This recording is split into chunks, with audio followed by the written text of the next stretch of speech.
Hey everyone, it's Kira with polymerclaytv.com, and today I'm going to show you how to make these cute little bowls, and you can put all kinds of little things in them: rings, earrings, paper clips, bobby pins, anything that you have that rolls around on your table that you want to catch. And don't forget that you can find more projects at polymerclaytv.com and all the little supplies and tools that we show at our shop, createalong.com. So I invite you to create along with me. Let's get started. All right, I have here the blue crystal flower shape. These aren't really cutters, they're like a stamp. There's a set of 4 of these. I have used the little 2-inch bowls from Create Along, and this is the floor mold. I think it's called Floor Fancy. And we're going to use some pan pastels, which you can see I have a palette here of 10 of them. And these are just like earthy tone colors that I use a lot, and I put them all in this 10 color palette. But the one I'm going to use most is this one. This is Burnt Sienna, because it matches closely this new souffle color called Cinnamon. So I've got some new colors here that came on their market this year. So Souffle released a few new colors. They have the Cinnamon, which is a really nice sort of almost terracotta color. This is Guava, which is another pink for the line. And Mocha, which is a really nice brownish color. And this one is Sage, which is that earthy green. So the color I used was the Souffle and Cinnamon, and then I'm going to play around with these Primo colors, which this is Wisteria and this is Periwinkle. So new colors. And really, I'm just going to grab this pan pastel. That's the one I'm going to mess with the most, because it closely matches my clay. So how did I get started here? I took my cinnamon clay, rolled it out to fairly thin. This is like a number 3, I think, on my pasta machine. And I just laid a piece of it over, which I can demonstrate real quick. And then I used this texturing sheet, which is something I created to do this with. And I just pressed it on here to get this sort of mottled texture. Needed some texture. I wanted to make this look like terracotta. So I made this texturing sheet, and you can see it's flexible, it's kind of cool, and I want to know if you want these. Let me know in the comments, because we might be able to get those going for you. But basically you'll just bake a piece of textured clay right onto your little bowl. And I textured it on the inside and the outside before baking it. So to get a piece of clay to stick to the bowl, it's really easy. But you might be wondering, you know, since it's round, how do I get it to become that round shape? So if you want a piece of clay that is essentially flat to stick to a round shape, you're going to want to center it and then smooth it. While holding on to it, you got to smooth it, and you might come to a part where it wants to do this, but you just kind of press and form it until it takes the shape of the bowl. Just press it in around, and then you can bake right on these metal bowls, which is a lot of fun. So and then that texture comes from taking something like this is something that I created myself, but you can also get, like, I have this sitting on my work surface, which is from art, I think it's like from Hobby Lobby or something. And watch out, look, my polymer clay ate into it because I left it sitting on some clay. But this will also create that sort of, it's a more gentle texture, but that's what that looks like, versus the harder sort of sandy texture of the homemade texture sheet. And for this one, I made a rope, and I put the snake all the way around my bowl and then textured it and baked it. So to get your stuff off of metal after baking, you just have to kind of get your fingernails up in there and pry it off. So I've got one that looks kind of like, you know, the snake bowls that you made when you were little, and one that this came from rubbing. This is a raw umber shade pan pastel on here and then baking it. So we have two different types. You can do anything you want, but that's what I'm starting with. For this next step, I'm going to move my clay onto a tile, and I've got an X-Acto blade. And what I'm going to do is I've rolled this clay and conditioned it to a number 3, which is a medium thin setting. And I'm going to impress these flower designs. So for this one, I'm just going to rock this back and forth. Now this is made to have a, like you can put something in there. In fact, that will even fit to press it down in the middle, like a little handle. And then you can pull that out, and the reason it's on a tile is because now we're going to cut it out. Because this is really not a cutter, it's more of a press. If you were to cut the clay out, it doesn't have any way to plunge it out of there, so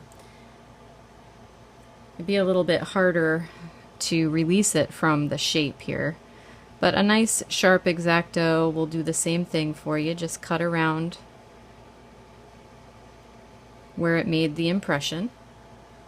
Once you have that all done, you can just release the flower from the surrounding clay and save this because we're going to mold it too. And then use your sharp blade to pick it up off the tile.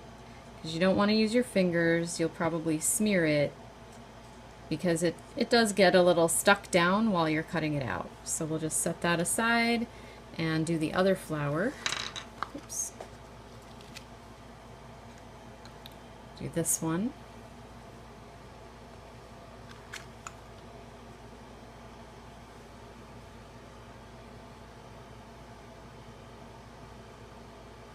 So I'm doing it deep enough to make an impression, but not deep enough to get the clay completely stuck up inside of this press. There we go. And then I'll cut that one out too.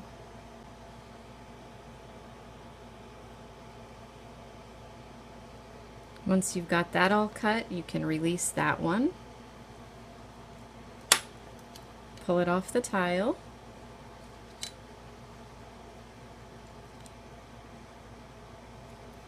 Set it aside. We don't need this tile anymore. So now you just need to decide, do you want to put those flowers on the inside or the outside? I'm going to put this one on the inside of this bowl. So I'm just going to drop it in here gently. I don't want to squish the design, so you don't have to press too hard. And just kind of firm it down in the center.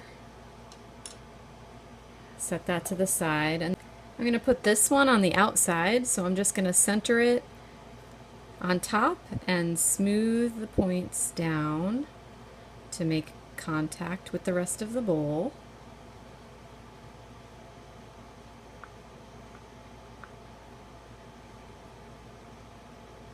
Okay, and now this terracotta colored pan pastel I'm going to use on here to bring the details back to the same color as the actual clay of the bowl.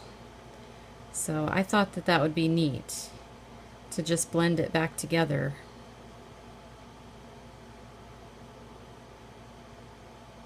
Just on the high raised points of the design.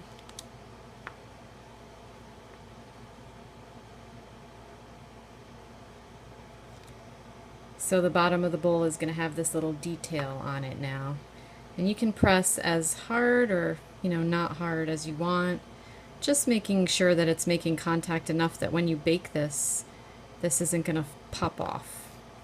Okay, and then I'm going to choose some of these elements to mold and put around the edges of the bowl, because these are long, thin elements and it can be hard to sort of imagine what you would do with them. And this is perfect for them. So I'm just going to use these sort of smallish ones.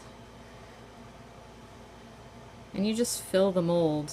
I like to sort of break pieces off and shove it in there.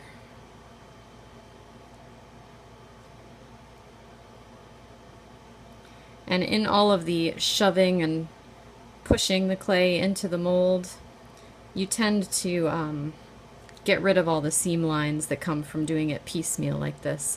I just find it easier to do it this way than to try to take a big huge piece of clay and get it to fit in all the nooks and crannies. And then I'm going to show you a trick with my sculpting tools how to really finish off this design once I get it all filled up, mostly filled up.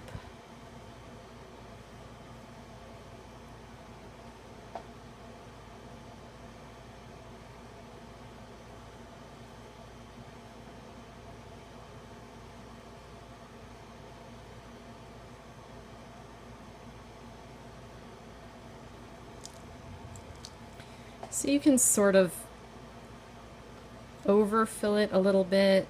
Use your fingers to smush this around.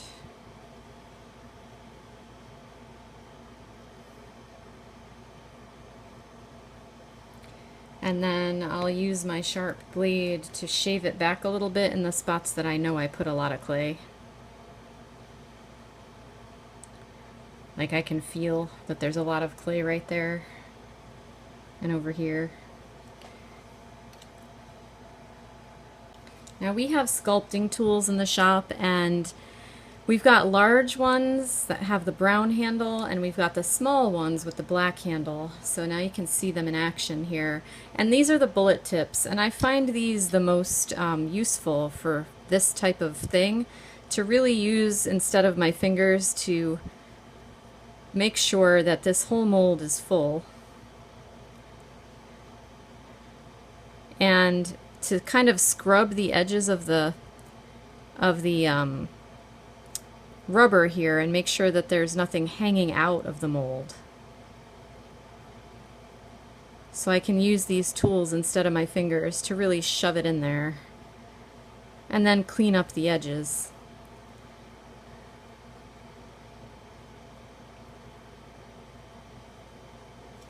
And then if I wanted to add a little more clay, like over here, maybe there isn't enough, I can use this to really shove it in that spot. Make sure that the mold is full, but not over full. And now that it's ready, I can, usually I like to flex it a little bit and then turn it over and release it down onto my work surface like that, so that I'm not grabbing it too much. And now I can take this fun little thing and find a spot for it on the edge of my bowl.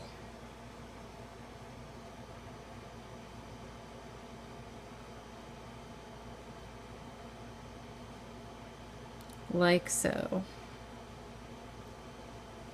And as long as you're not pressing too hard, you should have no problem keeping your details, and then even bringing them out with the pan pastels.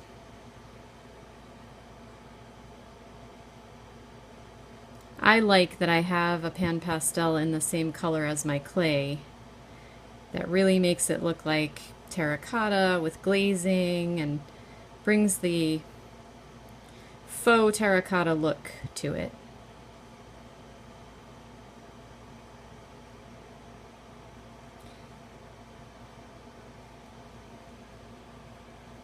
And as long as you're gentle, let's do this one more time. I want to have it on both sides. You won't smush the design too much. So I'm going to go ahead and fill this same mold again to put it on the other side. Okay, it's all full, and I'm just going to go ahead and do that sort of flex thing and flip it out onto my work surface for a second time so you can see how that happens. Just let it fall out, and then put this one on the other side like this.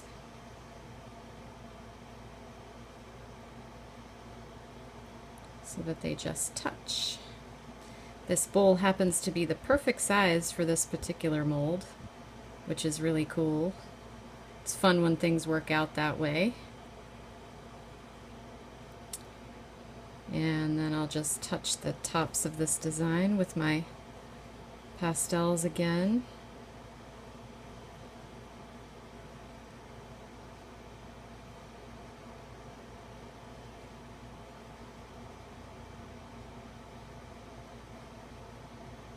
While I'm doing that, of course, I'm sort of pressing it down and making contact with the clay underneath, because you do want it to stick. And clay will stick to clay, baked clay will stick to unbaked clay. And then you just have to decide, how do I want this bowl to sit? And this one seems like it's going to sit really nicely on its bottom without too much work from me. So I'm going to put it on an unglazed tile so that I don't get a shiny spot, and I'm going to sort of press it in place so that it has a pretty flat bottom. And then for this one, we can pick another thing to mold.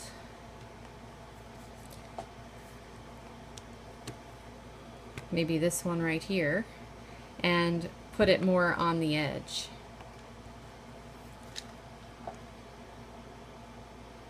So same process, just shoving clay in there.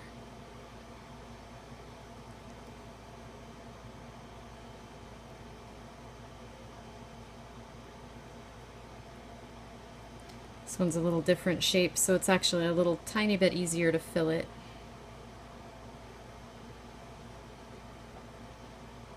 And filling this shape of mold is really up to you, you know, how you want to do it. Some people have great luck just kind of shoving a large amount of clay in there and peeling back the extra, and I find that that's harder for me, so I like to do it this way. And speaking of molds, on the subject of molding, somebody asked in Polymer Clay Tribe, our Facebook group, can I make things to sell out of things that I molded? And I just want to say that each company that sells molds has an angel policy, that's what that's called, where most of the time it's going to be fine to sell anything that you molded as long as you're making a handmade item for sale and you're not making copies of the mold to sell. That making copies of a mold to sell is pretty off limits. Nobody wants you to do that, because if they sell the mold like we do at createalong.com, we don't want you buying the mold, making copies, and then selling it yourself. That is illegal. It's copyright infringement. So that's not what you want to be doing. But you can make things that are molded with your own two hands using this mold and sell it. That's perfectly fine.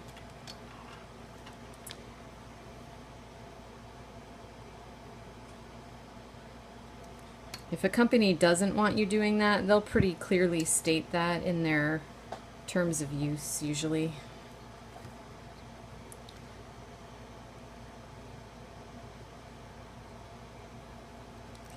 Okay, so my mold is filled, and I'm just gonna give it one last press.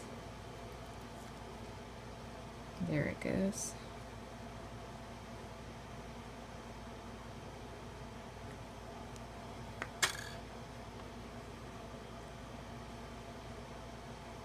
I think I'll put this one sort of draping over the top here, like this.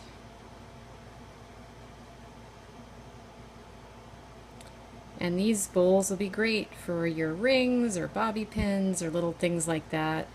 You know, I like to make things for my makeup table so that I can just toss my rings and my other little things in there at the end of the day. There we go. So this bowl has more of a edge design to it. And now we can take those pastels and highlight the design on the inside.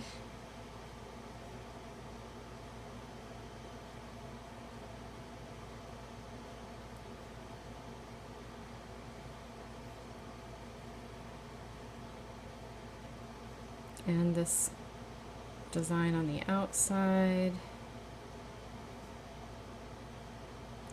And with this bowl, I'm not going to give it an outer like foot or anything. I'm just going to let it wobble. I think that'll be fun.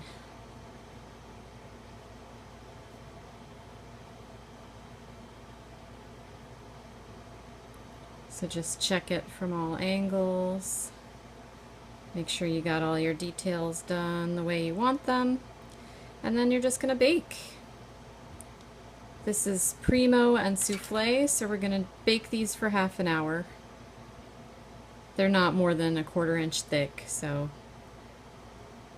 that should be fine. And the first time I baked the bowls, I baked them in place on the little metal 2-inch bowl for half an hour that first time, and the second time will be a half an hour, and then we'll be all done. So I hope that you enjoyed this idea. These little bowls are super cute for holding just, you know, little things on your work surface or on your little dressing table or in the bathroom, wherever you need to hold a little something and not let it get all over your table. So thanks for creating along with me today. You can find tools and supplies to make these projects at createalong.com. See you next time.